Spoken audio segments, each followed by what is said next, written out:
ओम श्री राधे गोविंदाय नमः। आइए भगवद गीता के अध्याय 5 की ओर आगे बढ़ते हैं। अर्जुन ने कहा, हे कृष्ण, आप एक बार तो मुझे कर्मों का संन्यास अर्थात कर्म छोड़ने की प्रशंसा करते हैं और दूसरी बार कर्मयोग की भी प्रशंसा करते हैं। इन दोनों में जो एक निश्चित रूप से श्रेष्ठ है वह मुझे स्पष्ट रूप से बताइए। भगवान ने पहले ही अध्याय 3 और 4 में दोनों की महिमा बताई थी। पहला, संन्यास मार्ग, जिसमें बाह्य कर्म छोड़कर साधक केवल ज्ञान, ध्यान और समाधि में स्थित रहता है। दूसरा, कर्मयोग मार्ग, जिसमें साधक अपने सभी कर्मों को भगवान को अर्पण कर आसक्ति रहित होकर कर्म करता है। अर्जुन सोचता है दोनों विपरीत तो हैं, एक में कर्म छोड़ना और दूसरे में कर्म करना, इसलिए वह स्पष्ट और सुनिश्चित उत्तर चाहता है। आगे श्री भगवान बोल दे, संन्यास और कर्मयोग दोनों ही परम कल्याण देने वाले हैं, परंतु इन दोनों में कर्म संन्यास से कर्मयोग अधिक श्रेष्ठ है। भगवान अर्जुन के भ्रम का निवारण करते हैं। संन्यास योग और कर्म योग दोनों ही आत्म साक्षात्कार की ओर ले जाते हैं, दोनों ही कल्याणकारी हैं, लेकिन सामान्य साधक के लिए कर्म योग अधिक श्रेष्ठ है, क्योंकि इसमें मन अधिक स्थिर रहता है, अहंकार और आलस्य की संभावना कम होती है और समाज में भी योगदान बना रहता है। हे महाबाहु अर्जुन, जो न किसी से द्वेष करता है और न किसी वस्तु की आकांक्षा करता है, उसे सदा सन्यासी ही जानो। ऐसा निर्द्वंद अर्थात गर्मी, सर्दी, सुख दुख जैसे द्वंद्वों से मुक्त पुरुष सहज ही बंधन से छूट जाता है। मान लीजिए एक दुकानदार है, अगर कोई ग्राहक उसे बुरा भला कहे और वह गुस्सा न करे, यानी उसके मन में ग्राहक के प्रति द्वेष ना हो, अगर उसे कोई दूसरी ओर उसे किसी अन्य ग्राहक से कोई बड़ा सौदा मिले तो उसके मन में लालच ना आए, तो वह दुकान चलाते हुए भी भीतर से मुक्त रहेगा। यही असली सन्यासी है, भले ही वह साधारण कपड़े पहने और घर परिवार में रहता हो। मूर्ख लोग ही सांख्य योग अर्थात ज्ञान योग और कर्म योग को अलग अलग कहते हैं, परंतु पंडित ऐसा नहीं कहते। इसमें से किसी भी एक मार्ग में जो ठीक से स्थित होता है वह दोनों का फल पा लेता है। भगवान के कहने का तात्पर्य है, वास्तव में दोनों मार्ग अंत में एक ही लक्ष्य पर पहुंचते हैं, आत्म साक्षात्कार और मोक्ष। फर्क केवल अभ्यास की प्रारंभिक विधि में है। एक में कर्म कम होते हैं, दूसरे में कर्म जारी रहते हैं। जो किसी एक मार्ग को पूरे मन, श्रद्धा और नियम से अपनाता है, उसे अंततः दूसरे मार्ग का भी लाभ मिल जाता है। मान लीजिए दो श्रद्धालु अलग अलग रास्तों से एक ही पर्वत शिखर पर स्थित मंदिर के लिए चढ़ रहे हैं। एक सीढ़ी वाले रास्ते से उसे कर्मयोग का मार्ग माने, दूसरा सीधे चट्टान मार्ग से जा रहा है, उसे ज्ञान योग का मार्ग माने। नीचे से देखने वालों को लगेगा कि दोनों अलग अलग मंजिल पर जा रहे हैं, लेकिन जो ऊपर से देखता है अर्थात जो तत्वज्ञानी है, उसे पता है कि दोनों एक ही मंदिर में पहुंचेंगे। जो मोक्ष स्थान सांख्य योगियों अर्थात ज्ञान योगियों को प्राप्त होता है, वही स्थान कर्म योगियों को भी प्राप्त होता है। इसलिए जो व्यक्ति सांख्य और योग को एक ही समझता है, वही वास्तव में सही देखता है। हे महाबाहु अर्जुन, केवल संन्यास यानी कर्म छोड़ देना कर्मयोग के बिना बहुत कठिन है, परंतु योग युक्त यानी कर्मयोग में स्थित मुनि शीघ्र ही ब्रह्म को प्राप्त कर लेता है। भगवान यहाँ व्यवहारिक सच्चाई बताते हैं।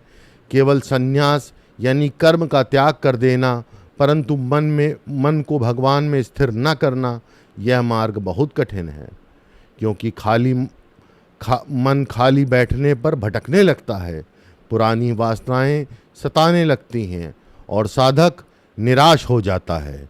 इसलिए योग युक्त यानी कर्म करते हुए भी भगवान में मन लगाने वाला साधक बहुत जल्दी परमात्मा को प्राप्त कर लेता है।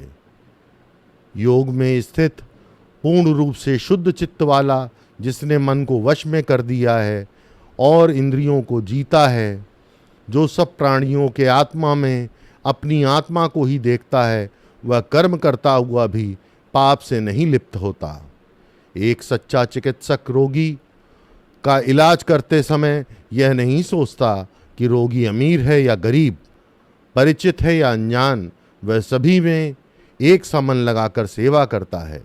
ठीक वैसे ही कर्मयोगी भी हर प्राणी में भगवान का ही स्वरूप देखकर कार्य करता है, इसलिए कर्म उसे बांधते नहीं।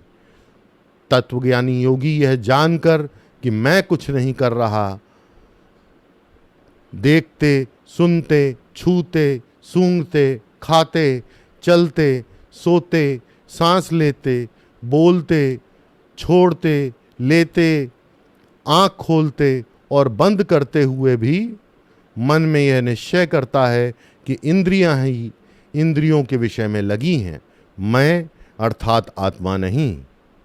यहाँ भगवान कर्मयोगी की अंतर्दृष्टि बता रहे हैं। उसमें मैं कुछ नहीं कर रहा का भाव बना रहता है। कर्मयोगी समझता है कि शरीर के अंग, इंद्रियां और प्रकृति अपने अपने कार्य कर रही हैं। मैं दृष्टा साक्षी आत्मा मात्र हूँ, न करता हूँ न करवाता हूँ। कर्मयोगी की दैनिक जीवन में भी यही दृष्टि बनी रहती है। आँख देख रही है, कान सुन रहे हैं, त्वचा छू रही है और जीभ चख रही है, हाथ काम कर रहे हैं, पैर चल रहे हैं, लेकिन इन सब में कर्मयोगी मैं का अहंकार नहीं जोड़ता, क्योंकि यही पवित्र भाव है। जब मैं कर रहा हूँ का अहंकार टूट जाता है तो कर्म का बंधन भी मिट जाता है। कर्म का फल तब आत्मा को नहीं बांधता, क्योंकि तब आत्मा कर्म का कर्ता नहीं है। इसे साधारण जीवन के उदाहरण से समझें। मान लीजिए आप एक ड्राइवर को गाड़ी चलाते देख रहे हैं, गाड़ी चल रही है, गियर बदल रहा है, हॉर्न बज रहा है, लेकिन आप साक्षी होकर पीछे बैठे हुए हैं, गाड़ी आप नहीं चला रहे। इसी तरह कर्मयोगी भी जीवन के सभी कर्मों को होते हुए देखता है, लेकिन मैं कर रहा हूँ की भावना नहीं रखता। जो मनुष्य सभी कर्म भगवान अर्थात ब्रह्म में अर्पण करके आसक्ति का त्याग करके कर्म करता है, वह पाप से उसी प्रकार छूता रहता है जैसे कमल का पत्ता पानी से छूता रहता है। योगी लोग शरीर से, मन से, बुद्धि से और केवल इंद्रियों से भी कर्म करते हैं, परंतु आसक्ति का त्याग करके केवल आत्मा की शुद्धि के लिए। कर्म के 4 माध्यम हैं। शरीर से कर्म करना, जैसे सेवा, परिश्रम और पूजा की क्रियाएं आदि। दूसरा, मन से कर्म करना, जैसे मन से प्रेम, ध्यान, प्रार्थना, स्मरण आदि। तीसरा, बुद्धि से कर्म करना, जैसे विवेक से निर्णय लेना, धर्म को समझकर उसका पालन करना। चौथा, इंद्रियों से भी कर्म का होना, जैसे सुनना, देखना, चखना आदि। कर्मयोगी फल की आसक्ति का त्याग करके कर्म करते रहते हैं, जिससे उनकी आत्मा पूर्णतया शुद्ध रहती है। योगी व्यक्ति कर्म फल का त्याग करके स्थायी शांति को प्राप्त करता है, परंतु योगी यानी असंयमी व्यक्ति, अयोगी यानी असंयमी व्यक्ति कामनाओं के वश में होकर फल में आसक्त रहता है और बंधन में बंध जाता है। यहाँ योगी और अयोगी के मन की स्थिति बताई है भगवान ने। योगी का मन कर्म करते हुए भी शांत रहता है, क्योंकि उसने कर्म फल की आसक्ति का त्याग कर दिया है। कर्म का परिणाम चाहे जैसा हो, उसे भगवान की इच्छा मानकर स्वीकार करना, यही योगी की मन की स्थिति होती है। जब व्यक्ति अपने कर्म के नतीजे को मेरा नहीं मानता, तब उसका मन हिलता नहीं, सफलता और असफलता में समान रहता है। वहीं दूसरा, अयोगी का मन बंधन में बंधा रहता है। वह व्यक्ति फल पाने की तीव्र इच्छा से कर्म करता है। वह हमेशा चिंता, डर और आशा में उलझा रहता है। जब फल अच्छा मिलता है तो वह गर्व करता है, और जब बुरा मिलता है तो दुखी हो जाता है। यही उतार चढ़ाव ही संसार का बंधन है। आत्मनियंत्रित योगी मन से सब कर्मों का त्याग करके 9 द्वार वाले इस शरीर नगर में सुखपूर्वक रहता है। वह ना स्वयं कुछ करता है और ना दूसरों से कुछ कराता है। यह शरीर एक नगर की तरह है जिसमें 9 द्वार हैं, 2 आँखें, 2 कान, 2 नथुने, 1 मुंह, मल मार्ग और मूत्र मार्ग। जैसे कोई राजा अपने नगर में रहते हुए भी स्वयं काम नहीं करता बल्कि मंत्री और सेवक करते हैं, वैसे ही आत्मज्ञानी योगी शरीर में रहते हुए भी स्वयं कुछ नहीं करता। सब प्रकृति के गुण अर्थात इंद्रियां, मन और शरीर करते हैं। यह त्याग बाहरी कर्म छोड़ना नहीं बल्कि मन में कर्तापन और स्वामित्व का त्याग है। वह जानता है कि मैं आत्मा हूँ, अकर्ता, असंग और साक्षी। इसलिए भले ही शरीर कर्म करें पर वह अपने को कर्म करने वाला नहीं मानता। ऐसा योगी फल की चिंता, कर्तापन का बोझ और पाप पुण्य के भय से मुक्त होता है। जीवन उसके लिए एक स्वच्छ प्रवाह की तरह हो जाता है। जो हो रहा है वह प्रकृति से हो रहा है। मैं साक्षी आत्मा मात्र हूँ। परमात्मा यानी आत्मा न तो किसी को कर्म करने का आदेश देता है, न स्वयं कर्म करता है और न कर्म के फल का संयोग करता है। ये सब तो जीव के स्वभाव अर्थात प्रकृति से ही होते हैं। आत्मा शुद्ध, अकर्ता और असंग है। वह ना कर्म करता है ना करवाता है।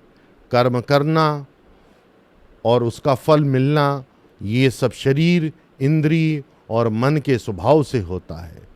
प्रकृति का स्वभाव है कर्म करना और फल देना। आत्मा तो सिर्फ साक्षी है। वह शरीर के द्वारा किए गए कर्मों में लिप्त नहीं होता, परंतु अज्ञान के कारण जीव यह मान लेता है कि मैं ही करता हूँ और मुझे ही फल मिलेगा। यही बंधन का कारण है। जैसे बिजली खुद कोई मशीन नहीं चलाती, वह सिर्फ ऊर्जा देती है। मशीन का चलना, रुकना, काम करना ये मशीन के ढांचे और उसके पुर्जे पर निर्भर करता है। वैसे ही आत्मा केवल चेतना देता है। शरीर और मन जो प्रकृति के बने हुए हैं वे कर्म करते हैं और फल भोगते हैं। परमात्मा अर्थात आत्मा न किसी का पाप लेता है न किसी का पुण्य लेता है, परंतु अज्ञान से ढका हुआ ज्ञान ही कारण है कि जीव भ्रमित होकर बंधन में फंस जाता है। आत्मा न किसी को दोष देता है न किसी को श्रेय देता है। आत्मा का स्वभाव है शुद्ध, मुक्त और नित्य मुक्त।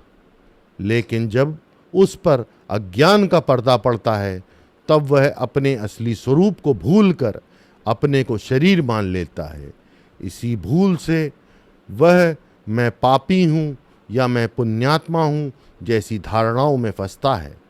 पाप या पुण्य खुद बंधन का कारण नहीं है, कारण है आत्मा का उनसे अपना संबंध बनाना।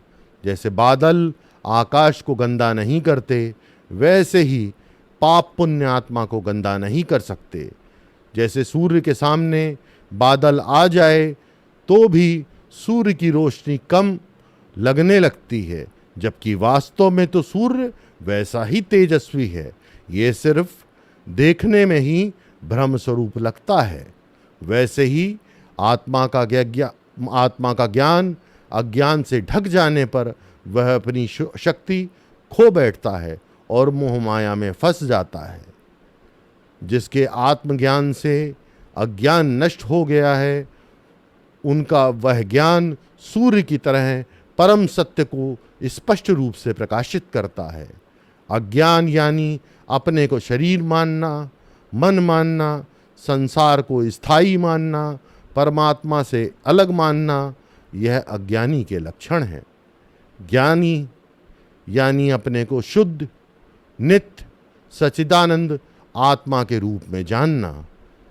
जब यह सच्चा ज्ञान आता है तो अज्ञान का पूर्ण नाश हो जाता है। जैसे सूर्य उगते ही अंधकार मिट जाता है। जिनकी बुद्धि उसी परमात्मा में स्थित है, उनका मन उसी में लगा रहता है। जो उसी में अडिग है, उसी को परम लक्ष्य मानते हैं, वे ज्ञान से पाप का नाश करके उस अवस्था को अवश्य प्राप्त होते हैं जहाँ से लौटकर फिर संसार में नहीं आना पड़ता। ज्ञान का प्रकाश आने से अज्ञान और उससे उत्पन्न सारे पाप अर्थात स्वार्थ, क्रोध, लोभ, मोह जलकर नष्ट हो जाते हैं।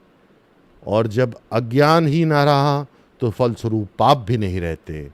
फिर ऐसे ज्ञानी पुनः जन्म मरण के चक्र में नहीं आते। उन्हें मोक्ष की स्थिति मिलती है जहाँ ना समय का बंधन है और ना देह का। जिसने परमात्मा को पा लिया उसे संसार में भटकने की आवश्यकता नहीं। जो विद्वान और ब्राह्मण हैं, गाय, हाथी, कुत्ता और चांडाल, इन सब में ज्ञानी व्यक्ति समान भाव रखता है और इन सब में वो मुझ परमात्मा को ही देखता है। जिसका मन समानता में स्थित है, वे इस जन्म में ही संसार पर विजय पा लेते हैं, क्योंकि ब्रह्म अर्थात परमात्मा निर्दोष और समान है, इसलिए वे ब्रह्म में ही स्थित रहते हैं। जो व्यक्ति प्रिय वस्तु मिलने पर अत्याधिक प्रसन्न नहीं होता और अप्रिय मिलने पर दुखी नहीं होता, जिसकी बुद्धि स्थिर है, जो मोह से रहित है, जो ब्रह्म को जानता है, वह ब्रह्म में ही स्थित रहता है।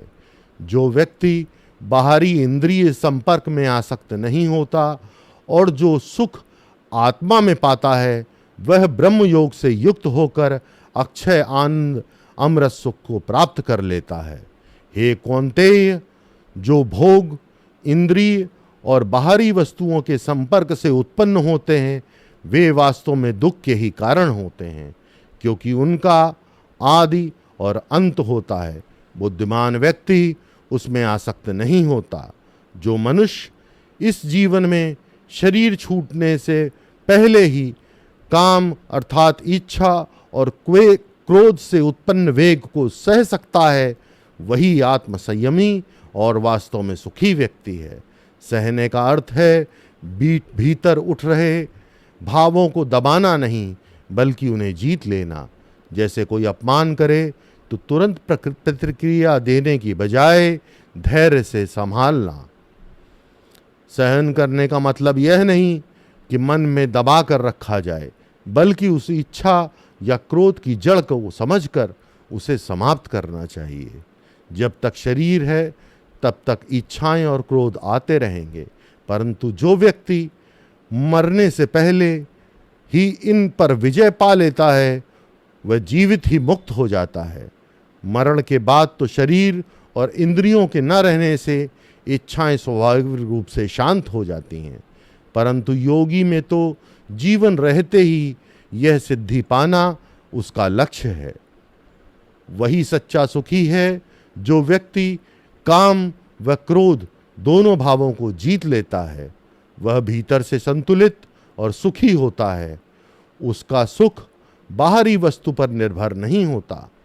किसी को नौकरी में प्रमोशन नहीं मिला तो सामान्य व्यक्ति में जलन और क्रोध उत्पन्न होता है, लेकिन एक आत्म संयमी व्यक्ति कहेगा, यह भी जीवन का एक अनुभव है, मुझे अपने कर्म पर ध्यान देना चाहिए। वह परिस्थिति का दास नहीं बनता, बल्कि मालिक बनकर जीता है। जो व्यक्ति भीतर ही सुख पाता है, भीतर ही रमण करता है, भीतर ही ज्योति अर्थात ज्ञान का प्रकाश पाता है, वह योगी ब्रह्म में लीन होकर ब्रह्म निर्वाण अर्थात पूर्ण मुक्ति को प्राप्त करता है। योगी का मन भीतर ही ईश्वर में अपने आत्म स्वरूप में रमण करता है। उसे एकांत भी प्रिय लगता है, क्योंकि वहाँ वह अपने भीतर के आनंद में डूब सकता है। यह वह ज्ञान प्रकाश है जो अज्ञान के अंधकार को मिटा देता है। यह प्रकाश बताता है मैं शरीर नहीं, मैं आत्मा हूँ और आत्मा ब्रह्म का अंश है। बाहरी दीपक बाहर का अंधकार मिटाते हैं, लेकिन यह आंतरिक दीपक भीतर का ज्ञान नष्ट करता है। ऐसा योगी केवल मोक्ष की कल्पना नहीं करता, वह जीवन में ही ब्रह्म में लीन हो जाता है। उसके लिए जन्म मरण का चक्र समाप्त हो जाता है। जिन ऋषियों के पाप नष्ट हो गए हैं, उनका मन संशयों से मुक्त है। जो अपने मन को वश में रखते हुए और सब प्राणियों के हित में लगे रहते हैं, वे ब्रह्म निर्वाण अर्थात मोक्ष को प्राप्त होते हैं। जैसे एक दीपक केवल अपने लिए नहीं जलता और वह चारों ओर प्रकाश देता है, उसी तरह सच्चे ऋषि अपने आत्म कल्याण के साथ साथ दूसरों का भी कल्याण करते हैं। ऐसे ही लोग वास्तव में मुक्ति के अधिकारी होते हैं। जिन संयमी जनों का मन काम अर्थात इच्छा और क्रोध से मुक्त है और जिनका चित्त संयमित है और जिन्होंने आत्मा को जान लिया है, उनके लिए चारों ओर ब्रह्म निर्वाण अर्थात मोक्ष उपस्थित रहता है। जैसे आकाश में बादल आते हैं और चले जाते हैं, लेकिन आकाश पर उनका असर नहीं होता, उसी तरह आत्मा को जानने वाला व्यक्ति इच्छाओं और क्रोध से अप्रभावित रहता है। उसके लिए हर दिशा में मुक्ति का प्रकाश फैल जाता है, चाहे वह जंगल हो या बाजार। जो साधक बाह्य विषय स्पर्शों को बाहर रखता है, दोनों भौहों के बीच में दृष्टि को स्थिर करता है और नासिका मार्ग से भीतर चलने वाले प्राण अर्थात श्वास और अपान अर्थात निश्वास को समान करता है, जिसकी इंद्रियां, मन और बुद्धि उसके वश में है, जो मुक्ति के लिए ही प्रयत्नशील है और जिसकी इच्छाएं, भय और क्रोध समाप्त हो चुके हैं, वह साधक मुक्त ही है। मान लो कोई व्यक्ति बगीचे में बैठा है, चारों ओर फूल, पक्षी और लोग हैं, लेकिन वह अपनी आंखें अर्धमुद्रित कर ध्यान में लीन है। उसे बाहरी चीजें आकर्षित नहीं करती। श्वास धीमी और संतुलित है, मन स्थिर है। उसी क्षण वह सदा मुक्त की स्थिति में है, चाहे शरीर अभी संसार में हो। जो साधक यह जान लेता है कि मैं अर्थात भगवान ही यज्ञ और तप का परम भोक्ता हूँ, मैं ही सारे लोकों का स्वामी हूँ और मैं ही सभी प्राणियों का सच्चा मित्र हूँ, वह मनुष्य पूर्ण शांति प्राप्त करता है। जैसे एक बच्चा जानता है कि उसका पिता ही घर का मालिक है, वही सबका भरण पोषण करता है और वही सच्चा हितैषी है, तो वह बच्चा निश्चिंत और सुरक्षित महसूस करता है। ठीक वैसे ही जो साधक भगवान को ऐसे जान लेता है, वह जीवन की दौड़ धूप में भी अंदर से शांति में ही रहता है। इसी के साथ 5वां अध्याय समाप्त होता है। ओम पूर्णमदः पूर्णमिदं पूर्णात् पूर्णमुदच्यते पूर्णस्य पूर्णमादाय पूर्णमेवावशिष्यते। ओम शांति शांति शांति।